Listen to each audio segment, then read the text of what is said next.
one morning, a week before his 30th birthday, Gary Green, he lay in his bed and he had the covers over his head. And he was thinking in his head, is this my life? Like a single bed, like living in a room in my parents' house with a dead-end job, and I'm alone like a dog. Is this what life is? Like a nothing life, plus the occasional asthma attack? Is that all it is? I mean, was this even a life? Was this a life for a man? Or even a mouse, or a chicken, or even an amoeba, or whatever that animal is? Was it, huh? He kept asking himself, huh? Was it, huh? And then suddenly, he heard this little voice in his head, and the little voice said, yes, that's what life is. It's dull, and it's meaningless. And then he heard another little voice, and that little voice said, no, there's more, there's much more. Life is exciting and it's thrilling. And then the two voices, they started bickering and they started screaming at each other and they started shouting. And the two voices, they were going, life is dull and life is thrilling, and they were going on and fighting. And then Gary thought, great, now on top of having no life, I am going crazy and I'm hearing voices in my head. And they're giving me a really big headache. He dreaded what was ahead of him. Like, he dreaded every single day, because he was off to the airport, because there he was a customs officer, and he spent like all day rifling through people's suitcases, watching people coming back from exotic places and then rifling through their soiled underwear and their leaky toothpastes and, the occasional kilo of cocaine. As a kid, he'd had dreams. He'd wanted to be a rock star, and he wasn't going to let the fact that he played the trombone stop him. Where were those dreams now? Where was the bluebird of happiness? And how come it had crapped on his head? He kept asking himself, huh? But before these thoughts led to the inevitable conclusion of smothering himself with his own pillow, he closed his eyes and he did his secret thing. You see, Gary Green, he had a gift, a magical special gift. He had this ability that every time he closed his eyes, each and every time he saw dancing girls, like real as day, big ones, little ones, fat ones, thin ones, black ones, white ones, all types of dancing girls, tangoing, shimmying, doing the hula, and they were all dancing for him, and for him alone. And thanks to those dancing girls, Gary Green smiled his secret smile. And then reality struck, and he heard his mother's voice yell into his room, "Your egg's getting cold." And he opened his eyes, and the dancing girls, well, they disappeared. But he heard these two notes. A tune of two notes, two perplexing notes. A mysterious enigma, a bewildering snippet of a tune. Somehow, he knew that this floating melody of 1/10 of a megabyte, or whatever it was, held the solution to like his existential angst. Maybe it was a sign from God, but no, he remembered God was off on long service leave. And then it clicked. The two notes, they said, downtown, yeah, like that. And then he knew, those two notes, that life was an adventure. And at that second, he made up his mind. And his life was going to be an all-you-can-eat buffet. And Gary Green, he was off to find his happiness. And so all excited, he leapt out of bed, he closed his eyes, and he danced with a dancing girl like he'd never danced before. And then when he opened his eyes, he saw his mother was dancing there with him. "Now, what are you doing?" he asked, and she said, "Dancing the tango." And look, now if Sigmund Freud, if he was alive, he would have said, this is a Freudian situation. But now's not the time to psychobabble in this story. So it is Freudian, okay, we'll agree with that. But anyway, Gary said to his mother, "I'm moving out of home, I'm quitting my job, and I'm going downtown." There were the two notes again, just like the song says, and there's nothing you can do to stop me. That's what he said to his mother. And his mother said, "I'll help you pack." And so he went to see his best friend Jim, who lived next door, and he asked if Jim wanted to come with him on his adventure. Instead of sending out spam emails for a living, which is what Jim did, he sent out those emails that promised millions of dollars in some Nigerian trust. That was what he did all day long. But Gary said to Jim he could also come with him and he could find happiness. But Jim told him no, because Jim was especially skeptical once Jim had heard that the song Downtown, those two notes, they'd made Gary go nuts like this.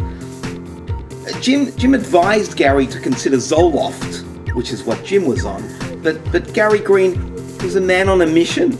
He was off to find his lost happiness, and that was that, and no one could stop him. So Gary, he went to the bank and he withdrew all his money, and he took the train and he went downtown. Yeah, downtown, where people laughed loudly and they stepped on your foot, and where you could get a bad cup of coffee at 3 in the morning. Yeah, downtown, where dreams came true, where somewhere he knew was his happiness. It was there waiting to be found. And he went to a real estate agent, and he got an apartment on the 48th floor of the skyscraper. And even though he suffered from dizziness every time he looked down, he didn't care, because he figured from that height he'd be able to see happiness, even if he had no idea what it looked like. But what he was certain about was this: he was certain about one thing, that when he finally did find happiness, it would look nothing like a Brussels sprout or any other vegetable. That night, on his balcony, as he scanned the city for his elusive happiness, he heard the familiar voice in his head, and it said, "You're a big zero. You're on a balcony looking for the impossible. Go back home." And then he heard the other voice, and the other voice that said, "Be a hero, not a zero. Go out on the town and find happiness." And again, the voices, they began arguing: hero, zero, crazy, lazy, winner, dinner, someone like some sort of a word association game in his head. And until Gary put an end to it by blowing his nose. And then he put on his jacket and he went downstairs. And he thought this: when in Rome, do as the Romans. Eat pizza. So after he'd finished his delicious cholesterol and pepperoni pizza, he thought to himself, this is really the life. He felt full and he felt elated, and he was ready to take on the world. And he began to walk. He had a feeling that happiness was just around the corner, but when he got to the corner, he saw it was a dead end. But he was determined, because a dead end that wasn't going to stop him from finding happiness. And then he got to the end of the dead end, and he saw this. No, he didn't see that. He saw this. He saw this brick wall, and he thought, a brick wall isn't going to stop me. And he was about to climb that brick wall to find his happiness when a door opened, like it was a secret door, and a big burly bouncer type fellow said, "Looking for the nightclub?" And Gary, well, he didn't hesitate. He said, "Yeah." And the bouncer said, "Well, get off that wall and go to the entrance on the main street like a normal person." And so Gary did that.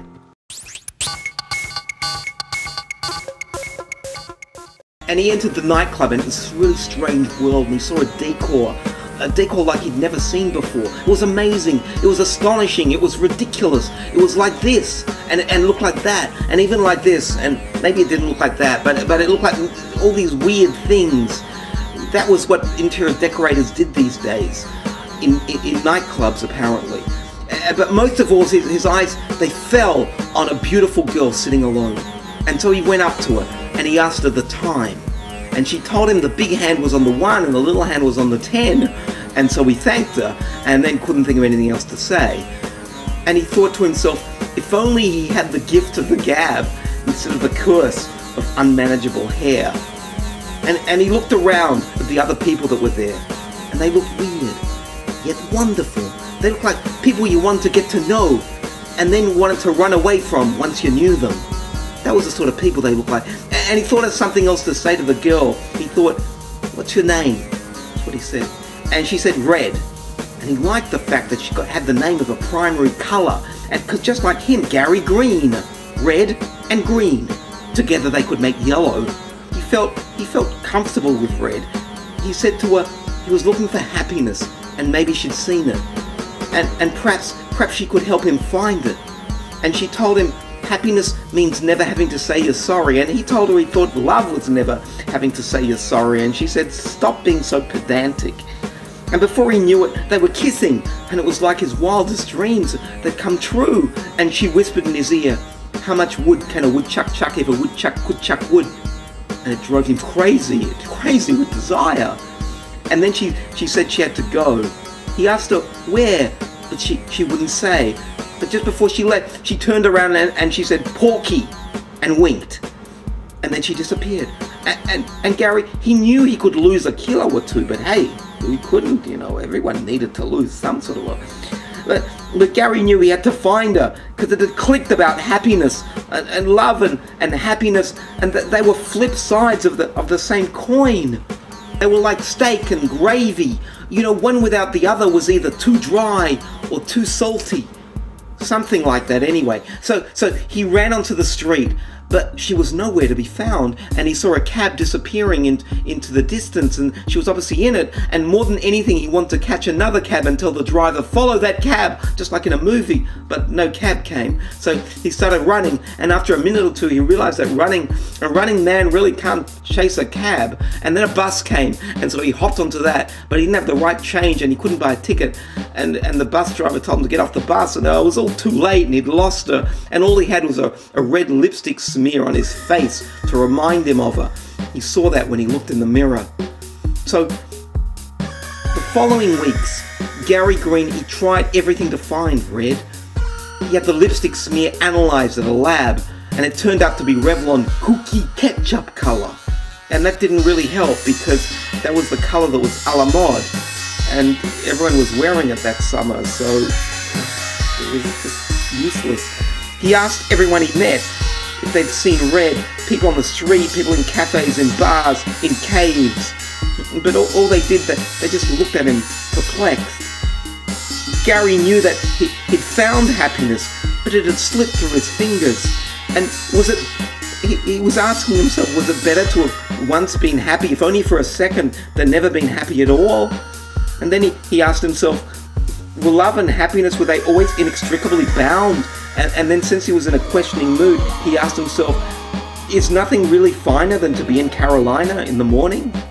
And the little voice in his head said no, and the other little voice said yes, and then he asked those voices no or yes to all the questions, or just some of them, but the voices, they got confused, and he got confused, and all in all, it was a really big mess in his head.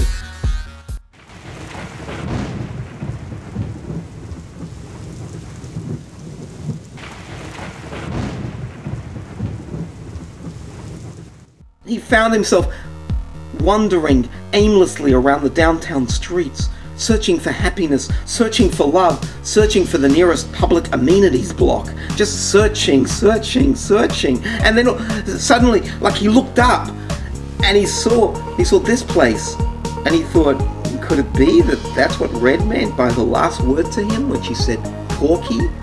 It wasn't a comment on the need for Jenny Craig.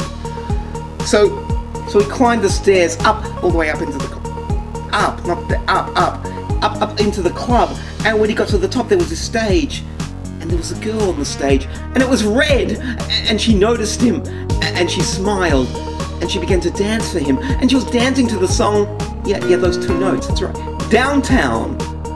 And he couldn't believe it. It was exactly like when he closed his eyes. He kept opening his eyes and closing them and opening them and closing them and opening, closing, and it was the same. You see, what was in his head was now on the outside. His gift, it had come to life. And Gary Green, he knew he'd found happiness, and he was never going to lose it again.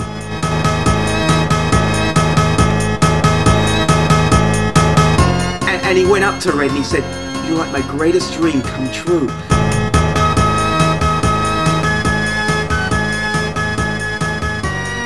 And she said, "Yeah, for you, it's a dream. For me, my feet are killing me."